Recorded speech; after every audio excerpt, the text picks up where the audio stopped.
Hey Jake, we just got back from playing 3 hours of Burnt Horizon, which is the start of Year 4 for Rainbow Six Siege. Comes with 2 new operators and a new map, which is pretty standard, but I think we both really like the operators this time around. In particular, you really liked Gridlock. Yeah, so the attacker is Gridlock, and she has the F90 and the M249 SAW, which is similar to Maestro's light machine gun.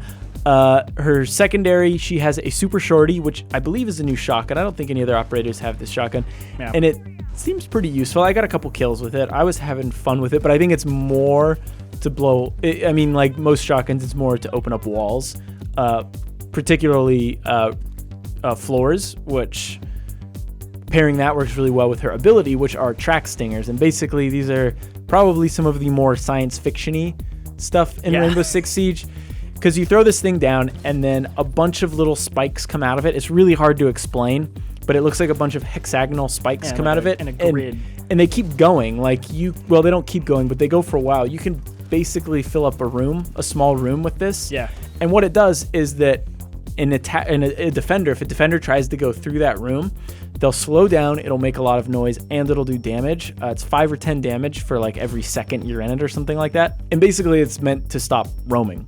Is what they said. It's not a trap. They made it very clear that it is not a trap, but it is to stop roaming.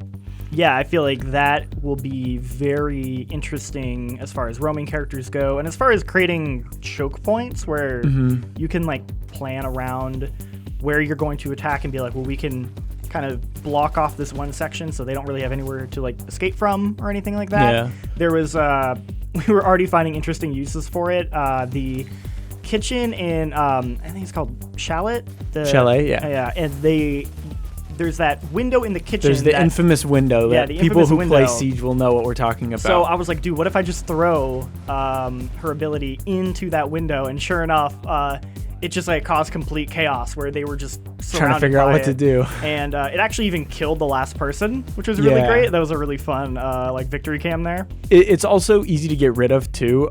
It's just loud, and you'll probably waste a lot of ammo because it only takes 1 bullet to destroy 1 hexagon, but you have to destroy each one individually. Yeah, unless you can shoot it right as Gridlock throws it down. If you see that, then you can shoot it right away, and you can just stop the spread immediately. But another good use we found out is to throw it down. Like if you're playing bomb, you plant the bomb and then throw it down on the bomb, because then they have all these traps they have to get through to actually defuse the bomb. So either they have to walk through that or shoot all that. And if they shoot it, people are going to know where they are, and it's going to be easier to pick them off that way. Yeah. There seems to be a lot of interesting uses for it that I would like to. I think it's going to be very map dependent. And then, knowing the map is going to be a huge focus for her abilities. Yeah, I imagine it'll be very useful on the airplane. I think the presidential plane. Yeah. I think it'll be very useful on that. And then another important note we have here too is that it doesn't hurt the hostage. It looks like it just avoids the hostage. So if you throw it in the hostage room, the spike hexagons will just go around.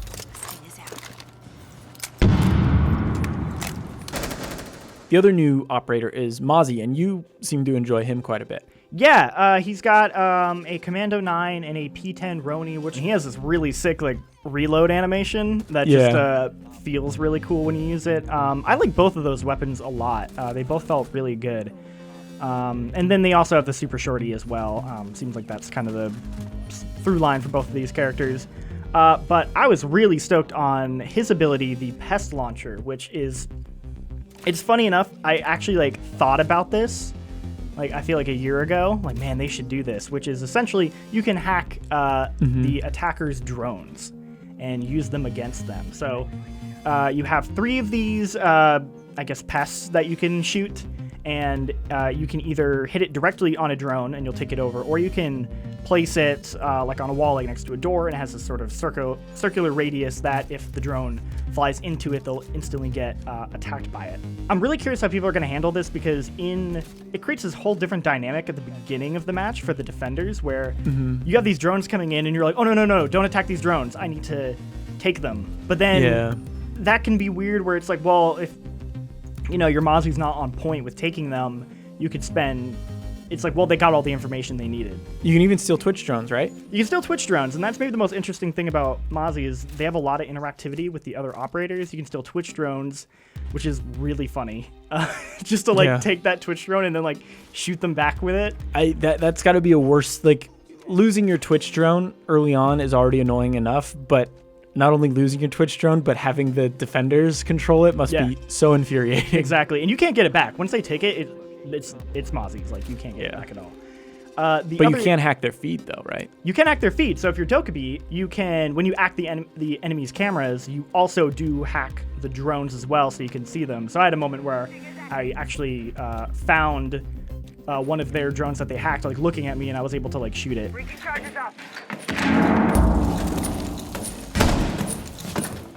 So there are counters for it. I think IQ can also still like detect them the same way as well. So you can kind of be like, oh, like they're using a drone and we're not using it. So obviously that's a hacked one.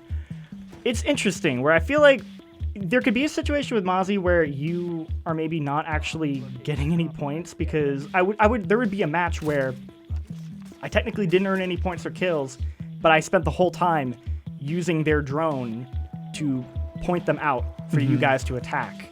And it's like at the beginning, people just don't know how to handle that because they're not used to the idea of sparing drones. Yeah, or like having a drone like watch them, watch out for that. So I think there's going to be a lot of really unique strategies coming out of like the PES launcher and all the things you can do with it. But then the map we also got to look at was pretty cool. It's called Outback, and originally it looked like a gas station, which it is. It's a gas station, a hotel, and a convenience store all in one building. Perfect. Which I don't know how that works in real life, but whatever, it's fine. And there's a garage too, of course. But I liked it because it seemed a little bit more intimate than some of the recent maps they've done. Yeah. It's still like I don't think we played enough to really figure out the strategy in the different areas. But I feel like I had a pretty good handle of where things are, where different landmarks are. Like there's a giant shark, and then there's a media room, and there's like a, for some reason there's a bowl. What are those called? Like a riding bowl, bucking bowl or whatever, in one random room for some reason. But yeah, I did like that map quite a bit and how it's laid out. It definitely emphasizes some tight quarters, and it feels a lot smaller than recent maps. Yeah. Especially, what was it? The one in the last operation I thought was a little too big for me. Yeah, I'd agree.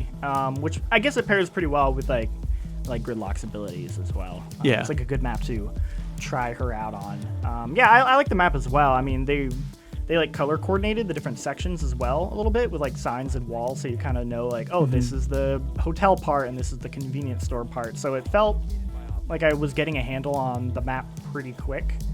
And yeah, obviously it's going to take more time to figure out like the proper strategies and stuff, but I think it's a good map. Yeah, it seems like a good pair of operators, good map to kick off year 4. So yeah, that's a look at the new stuff for year 4 so far. I'm pretty happy with this. I feel like these operators are going to be much more impactful, for me at least. I didn't really use like Nomad and Kaid at all. Like they didn't end up being significant to the game for me. So I already can tell that I'm going to care a lot more about these operators, and the changes they make are going to just impact the game, especially the PES launcher. Also, a big thing for me is I like both of their weapons a lot. Usually that's a big factor for me with an operator, is that I'm just like, oh, I don't like their gun. Yeah, the F90 in particular is really cool, and the M249 SAW, which Gridlock has like the best ACOG scope, I think. So yeah, I think overall we're both pretty happy with this, and I'm definitely looking forward to playing more. Yeah, they were both a lot of fun. All right, guys, thanks for watching, and for all updates on Rainbow Six Siege, stay tuned to GameSpot.